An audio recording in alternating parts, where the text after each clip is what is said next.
Today I'm going to show you how to restore your beat up wheels and make them look brand new. But getting those curb scratches may come with some challenges, and I'm going to show you how to do it the right way. In the previous episodes, I installed the front conversion headlights, the front bumper kit, as well as the rear sequential taillights, and the car looks absolutely stunning. And by now, as you may know, this car is actually a project I'm building for the Driven Show, which is the largest Canadian auto show, and at this point, I have less than 10 days to the show. So stay tuned and join me as I race to the finish line to complete this build. Alright, it is a new day and the car looks absolutely phenomenal from the front. So in today's agenda, I have the wheels and tires, and I've kept them in storage for a while since winter, and now it's time for me to start cleaning up the wheels and see where I need to put some repair work. As you can see, there are many scratches and scuffs throughout the outer side of the rim. So first I'm going to smoothen these abnormalities out, and after that I'm going to prep it to give it a fresh jet black paint job, and the objective here is to make the wheels look as good as new. To start the wheel restoration process, I will give these wheels a quick wash, and after scrubbing them with some soapy water, I can clearly see where I need to put my attention to repair. As you can see, some of these wheels need little to no repair, while the others need way more work time. So I'm going to go ahead and start sanding these as gently as possible, and the objective here is to get a consistent wheel form. And once I'm done cleaning and scuffing these wheels, I'm going to clean them off with some alcohol wipe or rubbing compound so that I can go ahead and start priming them up. And the final step would be to apply some fresh new paint and top them up with some clear coat. Alright, I just gave them a quick wash without scrubbing or anything, and the wheels look almost clean now. So now I have enough visibility to see what kind of scuffing I need to do in order to repair these. I got myself this assorted wheel brush and flap wheel set, so I'm going to go ahead and start using them to see if this works. I'm going to use the 60 grit first to see the effect of it, and it should just hook up to my cordless grill, and I'm going to try to slowly see if I can sand these off from here. The idea is not to go deep, but I want to have a very soft scuffing so that these scratches gets nicely sanded with the circumference of the rim. And as always, safety first, make sure you have your eye protection and wear a face mask.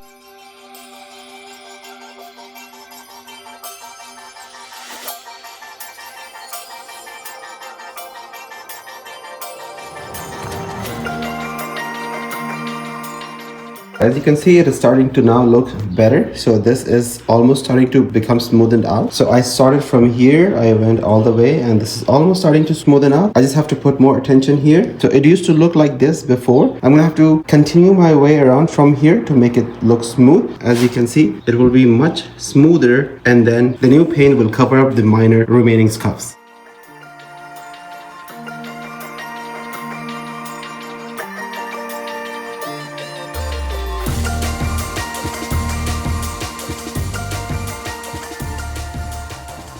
Rims are now looking good. As you can see, sides are all scuffed up and nice and smooth. So now it'll be easier for me to go ahead and paint them. I'm gonna go and repeat the same process on all the other 4 wheels, and then I can finally finish this with a few coats of primer and gloss black paint, and then finalize it with some clear coat. Now I can go ahead and give these wheels a quick wash. I'm just gonna use my soapy water and spray all over. I'm gonna also use the rough side of the sponge, because while I'm cleaning it, I also wanna make sure I scuff up the old paint so that when I apply a new paint, it sticks to the surface here. I may only apply a bit of black sanding primer on this surface here, wherever there is bare metal. So I'm just gonna spray some soapy water this way, make sure the rims are nice and clean. And once I'm done cleaning the whole rim, I'm gonna pressure wash it so that all the brake powder, debris and grease is all gone away. After you're done cleaning with the sponge, go ahead and also use a 1000 grit sandpaper and give it a quick sand before you give it a final pressure wash so that your tire looks nice and scuffed like this, and it will be easy for the new paint to stick to.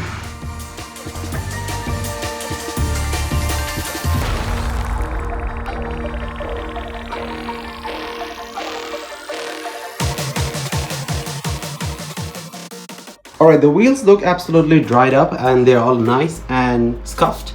So I'm gonna go ahead and wipe them off with a static wipe from scratches happening and make sure it's all degreased before I go ahead and apply some primer. Alright, so I placed all the 4 wheels next to each other and took a large masking sheet, and I went ahead and cut a hole just like this one and tucked the remaining of the sheet on the circumference just like this. So I didn't need any tape on the circumference, it's all tucked in using one of these vinyl trimming tool, and I just went ahead and tucked it in just like that, and it's nice and tight all around the surface so that there will be no problem during the painting process. So once I'm done tucking this one in too, I'm gonna go ahead and wipe the whole thing with a degreaser. I can then start coating the surface with black sandable primer, followed by a couple of layers of base coat, and secure it with some clear coat. Alright, masking is now complete, so I can go ahead and use my static wipe to clean the surface of the rim, just like this. And it will make sure that all the debris, grease, and oil is all released before I apply any kind of paint. And this will ensure the paint quality. And also don't forget to mask these little guys. Alright, all the wheels are now completely masked and cleaned, so now I can go ahead and apply some primer. I'm going to focus on applying the primer on the outside of the rims, and that will allow the new paint to stick to the bare metal here. And I'm going to repeat the same process on all the 4 wheels. And after a couple of layers of this black primer, I can then start applying a few layers of the base coat. I'm going to start by shaking the aerosol can for a minute, and after it's shaken well, I can then reduce the spray output angle by just turning the knob at the top of the nozzle so that I can get a smaller spray area than the regular spray output. The smaller area will look something like this, and this will help me narrow my work area on the outside of the rims. As you can see, the quality of paint really matters when we try to DIY a paint job at home. And when we talk about quality paint, there is no other paint supplier I can think of better than Scratches Happen. You may have previously also seen me use Scratches Happen products on my previous Honda CR-V salvage rebuild, and the results were outstanding. In today's episode, I'm going to use an aerosol complete paint kit by Scratches Happen. The process is very simple. You check your VIN and the paint code mentioned on your VIN plate. Then go to Scratches Happen website and input your car details. Their website has all the relevant information and the suggested paint kit for your DIY job, starting from chips or minor scratches to a complete paint kit for the perfect finish. Scratches Happen guarantees color match, and in case you have difficulty matching your metallic shade for whatever reason, you can always reach out to their customer service and get help almost immediately. In the complete paint kit by Scratches Happen, you will get primer, base coat, clear coat, masking tape, test cards, wet and dry sanding paper, tack cloth, painter's gloves, polish, as well as static wipes. Which means for your DIY paint job, you only have to put an order with Scratches Happen and they will take care of all the supplies. Scratches Happen has served over 1 million satisfied customers across US and Canada, and they take pride in their quality of paint. You can enjoy a 10% discount on your order using the code BuildFixCars. Huge thanks to Scratches Happen for sponsoring to this episode. Now let's test the color match.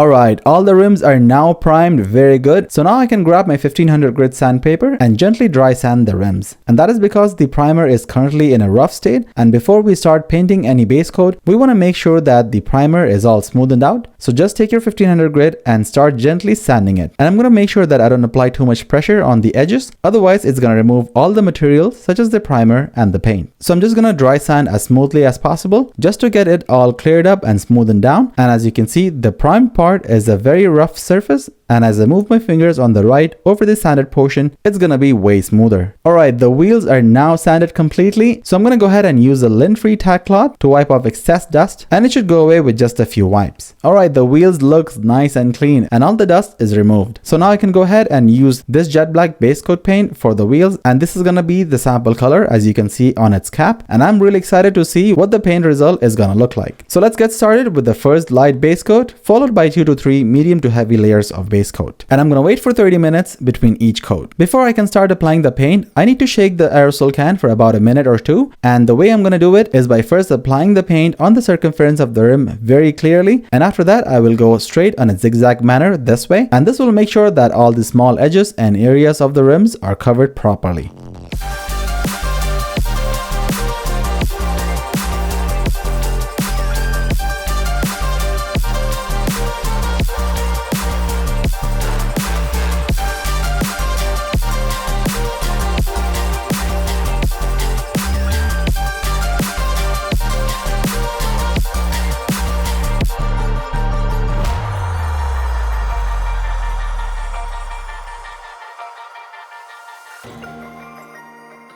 Alright, the base coat looks good so far, and once the base coat dries up, I can then top it up with 2 to 3 coats of medium to heavy layers of clear coat.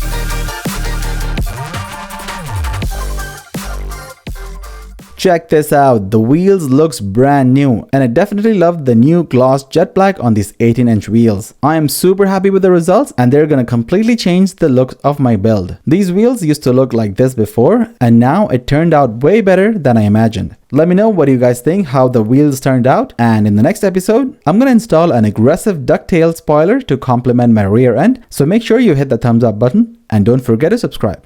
Until next time, I'll see you on the next one.